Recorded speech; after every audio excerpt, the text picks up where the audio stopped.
So we have everybody go through that. And the tool that is actually used, of course, is the wheel of life. And now with my clients, I use the wheel of balance, the one that has Right, the four. right. So are you beginning to see how this is all coming So, together? yeah, so you made a really good link between the first book and the second book, with the first book and second book being the system of how you coach and what you're doing, right? So Right. it's a good link. So we're going to take a quick break, Kenneth, and Okay. All we're going to right. take a quick break. But when we come back, though, I want to discuss a little bit about the pillars in action in Gumption. I want to talk about that. All Okay. right. When we Right. come back, we'll be right back to the Leader's Edge.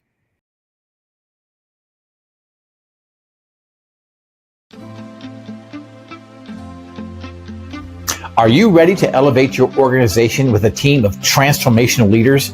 Do you want to attract and nurture top talent while enhancing communication and productivity across generations?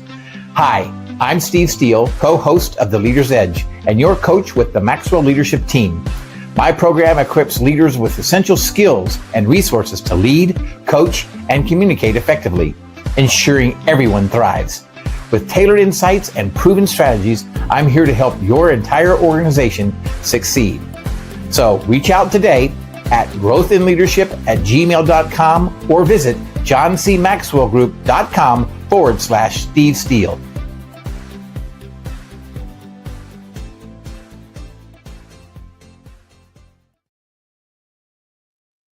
Hey everyone, welcome back to the Leader's Edge.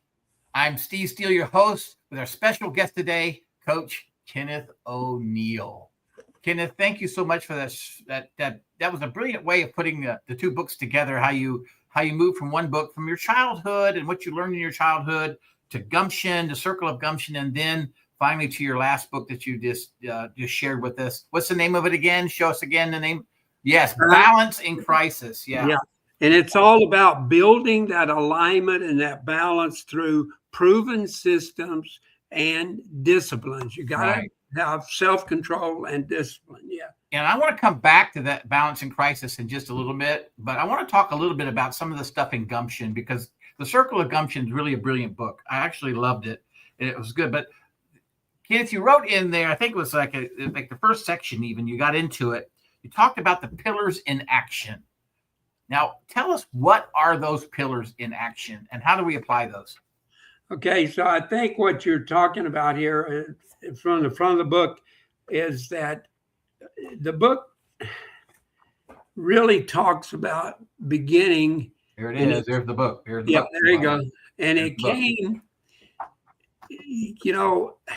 when I went to Rwanda and saw what they were going through and what they had been through. Only 20 years before, they had the genocide in Rwanda. Mm-hmm. And I kept visiting with the people there and talking and working and helping the children. And they were so happy. And so it caused me, here I was thinking that I was going over there to help them when I was the one being blessed, because my life was out of balance in the things that I'd been doing these years. And so one day a little boy gave me a piece of bread. That was probably all he had, but they were happy. They were singing, they would dance. They just really, really great. So I got to thinking about it, and the world forgot Rwanda in 1994. Mm-hmm. NATO kept saying, don't call it genocide. Don't call it genocide, because within the agreements, they would have had to send in everybody. And they killed over 1 million people in 100 days. Mm. And so the question is, do human beings really care for humankind? Right. Do we really care? And there's 3 examples there, I think, is the Good Samaritan from the Bible. We talk about that. Mm-hmm. And how he came and he helped. He put the gentleman, the injured person, put him in the hotel and said he'd take care of him when he came about. So that shows that people care. He cared. Mm-hmm. And then there's a very, very sad story in there about the guy that wrote all the folklore songs, She'll Be Coming Around the Mountain and all those in the late 1880s. And that was, what's his name? Stephen Foster, I think. Yeah. Okay. Okay. And so he was actually murdered in New York, and they took his body to the Bellevue Hospital, which is for the poor and indigent. Mm-hmm. He laid there for 2 weeks in the morgue before anybody ever identified him. Wow. So here you have a man that had written over 200. Yeah, it was like Old Susanna. He wrote Old Susanna, Camptown Races. Right. Wow. And nobody came for him. Finally, a friend of his did come. But why? Why did nobody show up? Why did no one come to take care of him? Mm-hmm. And so, do we really care? Mm-hmm. And it always brings me to the virtues of life. And I've been doing a lot of work and speaking on the word kindness. And, kindness is, I believe kindness is for always. I've heard people say kindness, do a random act of kindness. Right. But in reality, if we really care for people, we're going to be kind always, even if we disagree with them. Right.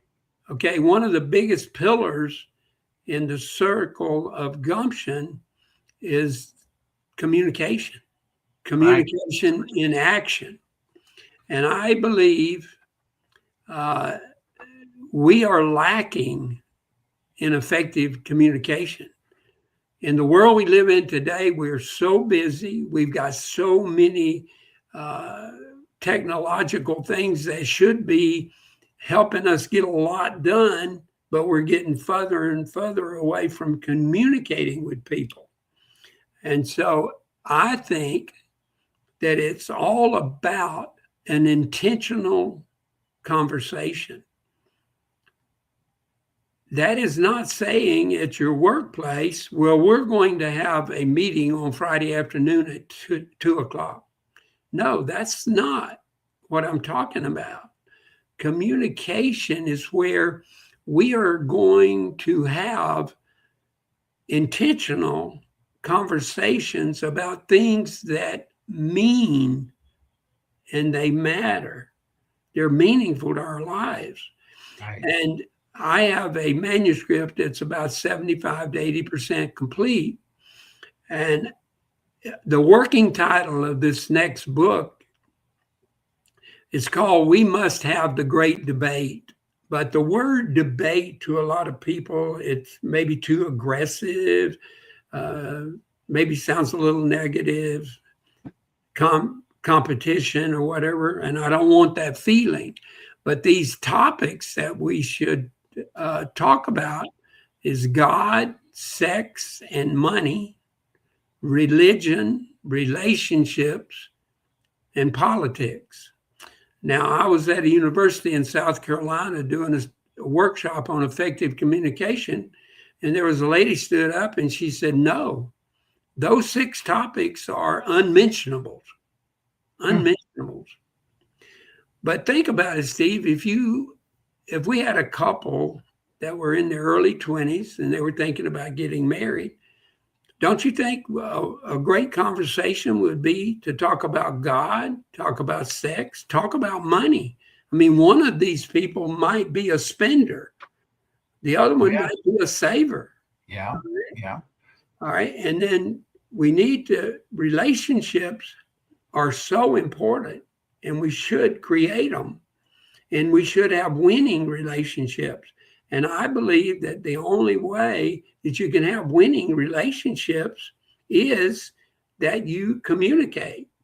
And that word communicate actually has a word that's similar to it. and you and I have talked about this before, is on community. Oh, yeah.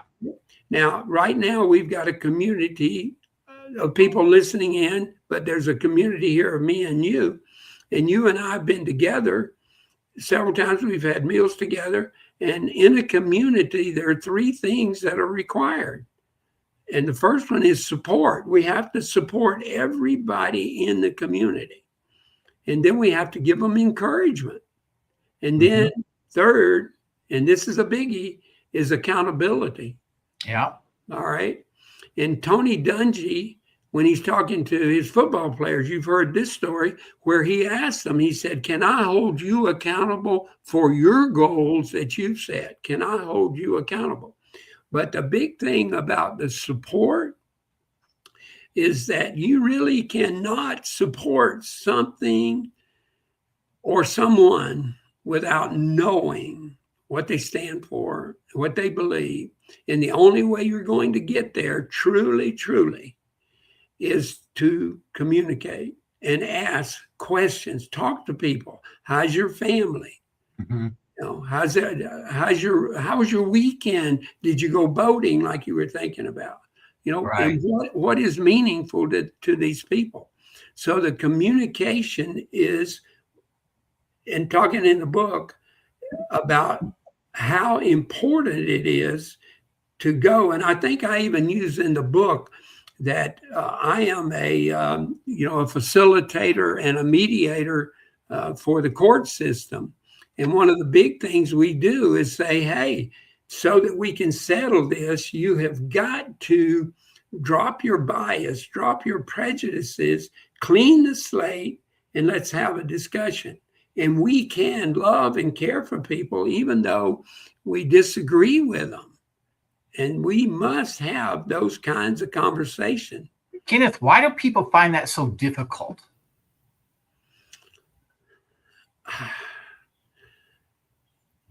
I think it's the 2 things that I think are the biggest reasons is low self-esteem.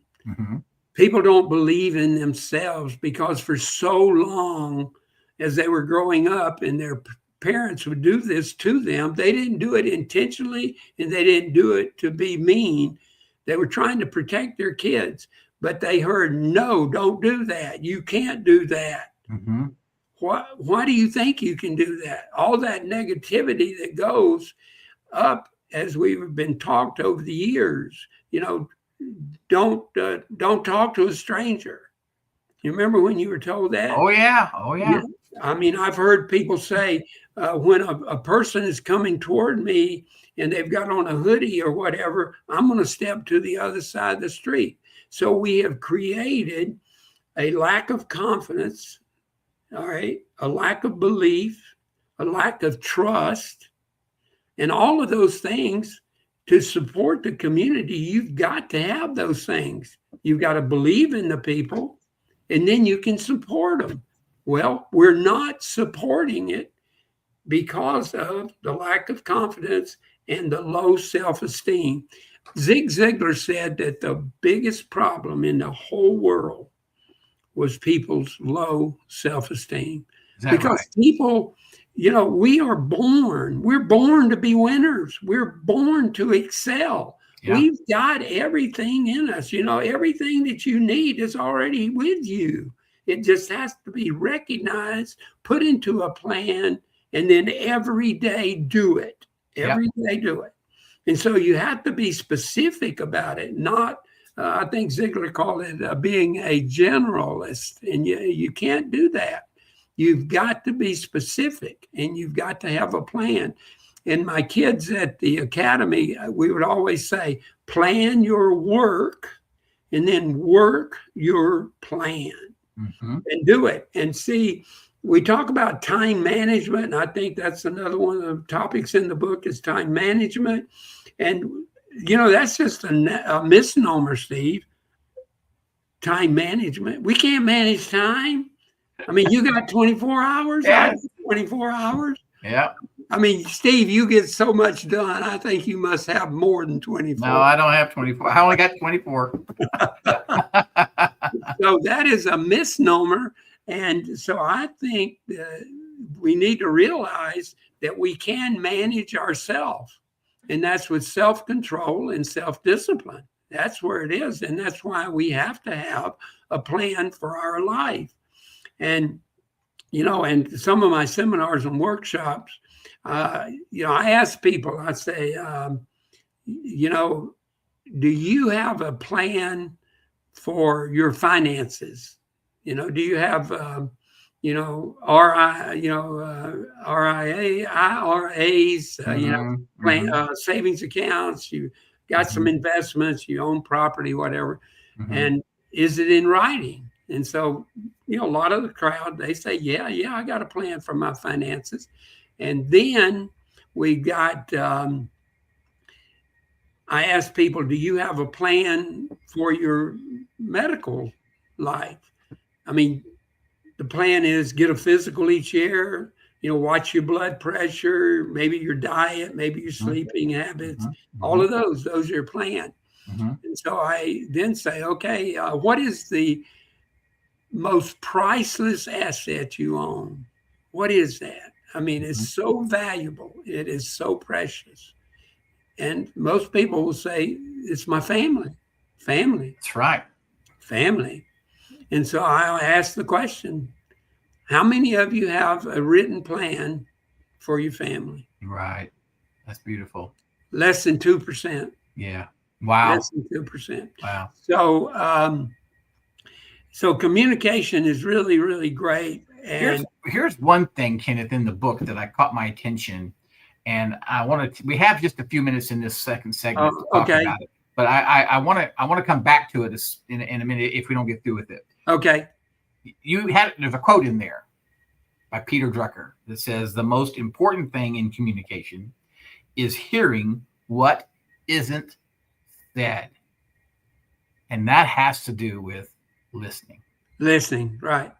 Yeah. And in the book, we talk about the 5 levels of listening. All right. Right. And of course, the top level, number 5, is synchronicity. That is where you walk in the shoes of other people. So, but number 1 is where people, they pretend they're listening. That you go to, you're at a party or something, you're standing around in a group. Right. And you're talking away and the people are looking over your shoulder to see if there's another person they might want to go see. So they very passive in what they do, and they don't really get into it. And so this is also where gumption comes. You don't have to be great to start, but you got to start to become great. And so that's where gumption comes in. And that related to this whole idea of communication and listening. You want to listen, as you said, and we want to listen to understand, not to be understood. All right. Because our concentration should be on the other people.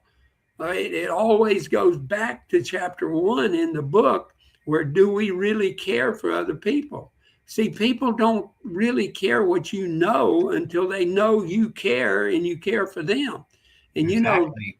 We want to, by listening and speaking and showing kindness, we want to become the person that everybody can benefit from. We want to make a difference in life. We want to have a purpose in life. And I know we're getting ready to go off here, but one of the things here that I think that we should do is this whole idea of creating legacy. All right.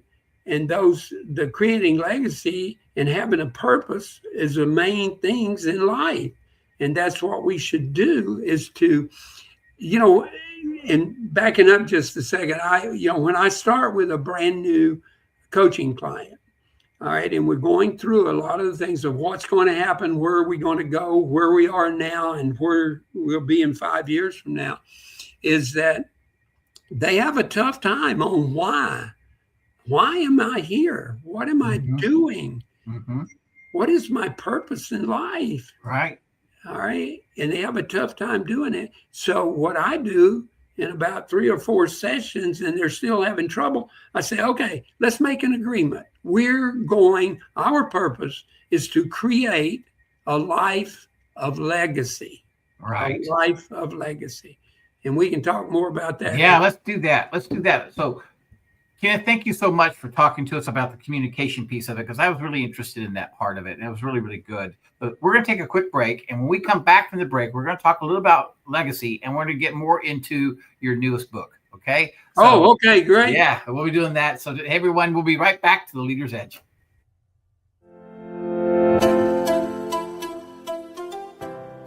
All right, podcasters, let's be honest for a second. If your show sounds like it was recorded inside of a tin can, in your cousin's basement, in a van down by the river with your dog barking in the background, it's time for an upgrade. That's where 216 Creator Studios comes in, the home of real production, real people who actually know what all those shiny buttons do. They've got pro mics, top-tier editing, and lighting that makes everyone look like they slept 8 hours. Even if you didn't. Whether you're just starting out or you've been podcasting since people were still saying, smash that like button, give me a thumbs up. 216 Creator Studio helps you sound crisp, confident, and ready for the big leagues. So stop recording in your car, stop arguing with your USB mic, and get into 216 Creator Studios, where your podcast finally sounds as good as you think it does.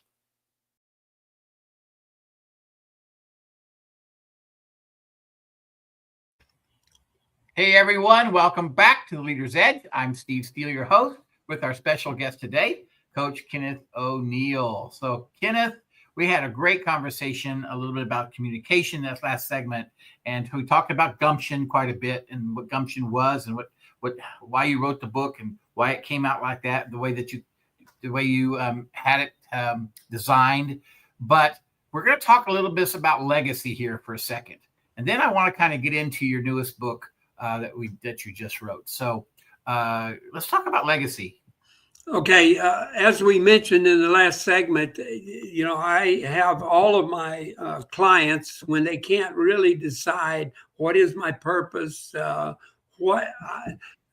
have a client that I've been working with for a couple of years, and he's just doing magnificent. But when he first came to me, I kept telling him, I said, you got this, everything you need. You've got all the skills, you got all the belief system, everything is there. We just need to recognize that and then see what is your purpose, what is your why, and where do you want to go in life? And he said, I can't see it. I can't do that. I mean, I had him sitting up here, within 5 years, he's going to be the president of the organization. He'd be chairman of the board. He'd be all these things. And he said, I can't see it. I just can't see it. I know my background, my past, everything. And so we got to get him out of talking and staying in the past. I mean, they say that most people spend most of their day thinking about the past and all the people that upset them. And I mean, we just got to get out of the past. That's I think so true. And so when I finally got him to agree, we're going to co-create a life of legacy. Mm-hmm. All right. And so we'd been working on it for a couple of weeks, and he finally came and he said, Kenneth, I got it. I see it. And now understand what you saw in me, and you pulled it out, and now I see. And my purpose is really to serve others. Yeah. Serve others within my company. And so that is legacy. Now, a lot of people, Steve, think legacy has to do with, my grandfather left me $100,000 CD. Mm-hmm. My mother left me 10 acres of land. But that's not what we're talking about. Legacy is not material things.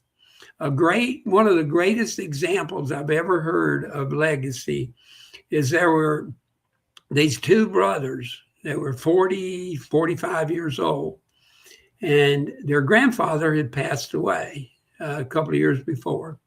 And they were just reminiscing and thinking about the past. And They said, it was wonderful. Remember when we'd go down by the river and Grandpa, he would help us, bait our hooks. He'd put the worms on the hook and we'd throw them in there and bang, we'd catch a fish. And later on in life, we figured that, Granddad never caught any fish. See, Granddad was not there for the fishing. He was there for the relationship. Yes. And that's the legacy. What do you want people to say about you 100 years from now after you're gone? What are they going to say? And so I have a program that I call legacy creating activities. Mm-hmm. Legacy creating. And let's use the example of a mother and father, and they have 2 or 3 kids. They're in their late 30s, maybe 40. They've got kids that are 6 to 10 or 12.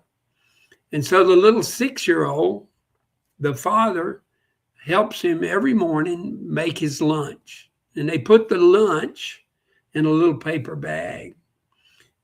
In the paper bag, the father puts a little note. Steve, I'm looking forward to this afternoon when you get home. And I am so proud of you. You made an A on that spelling test. Mm-hmm. Legacy activity.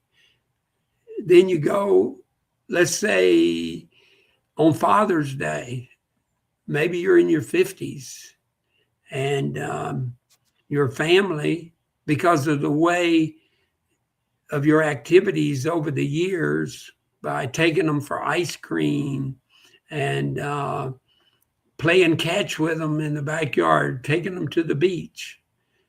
And all of a sudden they call you one day and say, hey, Dad, we've been thinking about, we're going to change Father's Day up a little bit. Oh, okay. Well, we know how much you love baseball. So we want to start the tradition of going to a baseball game on Father's Day from now on. Mm. And my kids did that about 10 years ago. Mm. Legacy. That's legacy. That's a legacy moment. And Kenneth, the thing about it is that there are some people in this life that really didn't have that kind of legacy in their life. Right. But it's never too late to start legacy. That's right. Never too late to start. Even if you're let's say you're a young person at age 18 or 20, and maybe you didn't have a lot of legacy in your life. You didn't have a lot of that kind of upbringing, but it's never too late to start. You can always start right now. Even if you're older in life, you can start right now building your legacy, and it's never too late. It's never too late. It really isn't. And did you know that, all of those changes, you're having, challenges in life and all, it really, really takes someone to sit down, and hopefully that you could have a friend, a really true friend, somebody that you can share things with.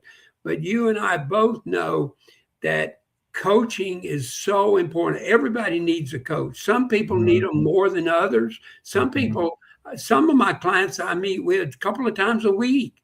Some of them we meet every other week. I've got some clients I meet with once a month. But they're still here and they're working. But we need people that we can relate to, that they can relate to us, and they can ask the tough questions. It's all about the tough questions.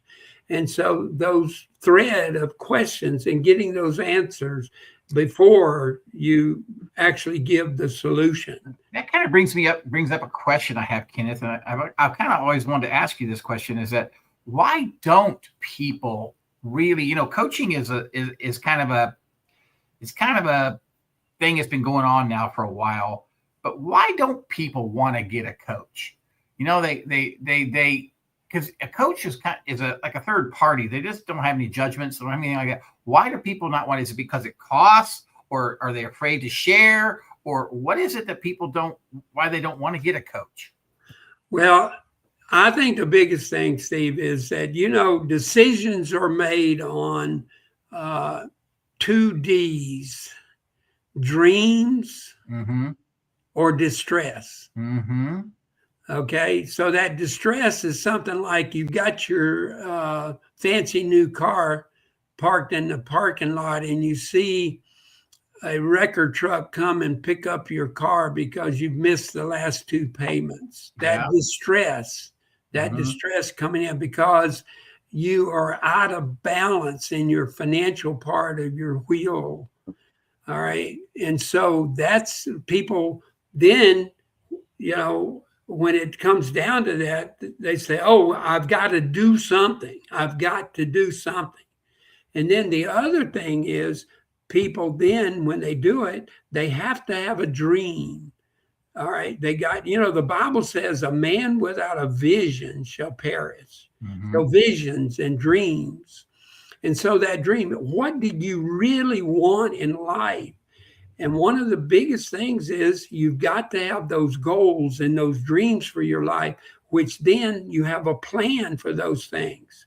And the reason people don't do them and they don't do coaching, is because nobody's really sat down with them and talked to them and explained how the whole thing works. All right. That's why we, in our call to action, you and I, when we're up on a stage or we're talking on the phone, go to my calendar and let's have a conversation. That's all we're talking about. Let's have a conversation. Now, what did we say about conversation and communication? People have low self-esteem, right? But they just, as Tom Ziegler says, he said, the fastest way to success in anything is to replace bad habits with good habits. I agree. Okay, if you have a health problem, you have to change your habits. I just finished a 14-week course with a Christian Women's Job Corps. And one of the ladies that was in the class, we were going through our physical part of the spoke on the wheel. And we're talking about sleeping, we're talking about diet, and we're talking about exercise and how much stress do you have in your life. So she was going down the diet, and we were talking about sodas, Coca-Cola and stuff like that. How bad sodas are for you with all the sugar and everything. Okay. She was drinking 8 Mountain Dews a day. 8. And she was just like this. That's a lot of caffeine. Yeah. Caffeine. And so we made that one of her major projects, is to begin to eliminate Mountain Dews. Yep. And when we finished the class a couple of weeks before we finished, she was drinking more and more water and drinking no Mountain Dews. Wow, that's beautiful. But that's see, wonderful. We had a plan though for it. All right. And when things happen, like things of nature, hurricanes and tornadoes, they get a lot of paper. Everybody's all talking about it. The thing that causes some of the most danger, though, are termites, and they only just bite it just a little bit. A little bit at a time. Little bit. Well, we want to take it to the positive side.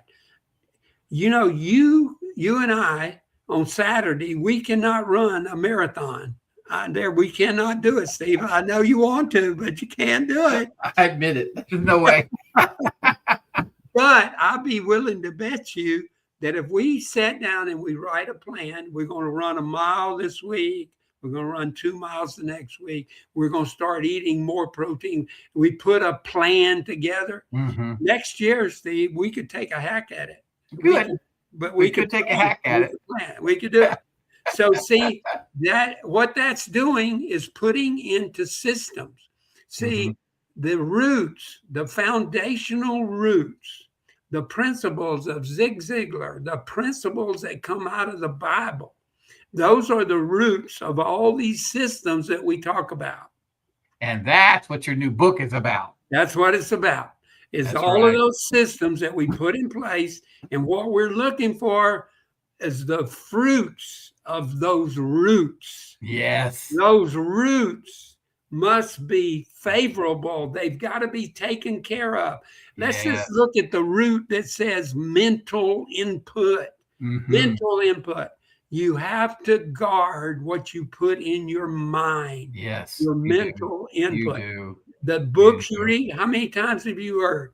You're going to be changed by the books you read and the people Mhm. you associate with. That's So right. you must watch the books. What do you do? What is the music you listen to? What are the movies you go to? What is the TV? What are the people? Now, see, mental, those people with toxicity, and they don't support you, they don't give you encouragement. You need to get those people out of your life. Yeah. Get them out. That Yeah. toxicity, you can't. And, you know, we have all these mental health issues. So, once again, we go back to this word communication. Mhm. Communication. And when you're getting negativity coming into your life, you got to have these guidelines that say, no, I am not doing it anymore. Ah, that's beautiful. I love it, Kenneth. I love it. So, Kenneth, we got about 3 minutes here, and I want you to take about 30 seconds or so and tell us how we can, if people want to get a hold of your book, how they can do it. Okay, so all of the books are on Amazon. You can get them on Amazon. You can watch for a book signing wherever I'm at. But I got to quickly tell you that book you're listening right there, Gumption, Yep, Circle yep. of Gumption. Okay, there's 2 children's books that came out Right. of this. Okay, and this children's book right here is The Long Lost Power of Gumption. I And the love it. little boy, he's a rabbit, and he makes a D on his report card. And I took it from C.S. Lewis. I sent him on a journey to Beautiful. find gumption.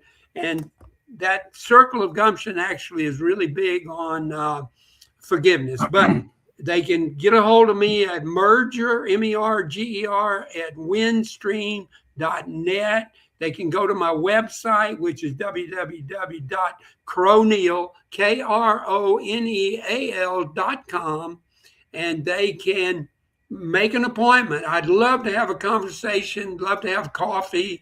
I love meeting people. My next friend is somebody I've never met. Okay, so there you go. There you go. Send me a text. I'm gonna give them a telephone number, 830-285-7010, and send me a text, and I'll call you back.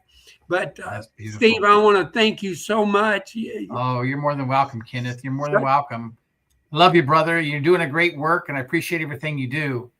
But we'll have you back. We'll get you back on the show at some time, and we'll talk about some more things. Okay. But next week, join me as I welcome inspiring guest Coach Remy O'Delly on Unlocking the Parent-Teen Connect Code, where you discover essential skills to build trust and deepen your relationship with your teen, transforming everyday interactions into lasting connections. And just as a reminder, you can find The Leader's Edge on Apple Music, Spotify, YouTube, or wherever you listen for your favorite podcasts. If you find value in these conversations, please hit subscribe or the follow button to stay connected. I wanted to thank all of you, all of our listeners and friends, because without you, The Leader's Edge would not be possible. I'm so grateful to have you here, and I'm so excited to connect with you next time. Bye, everyone.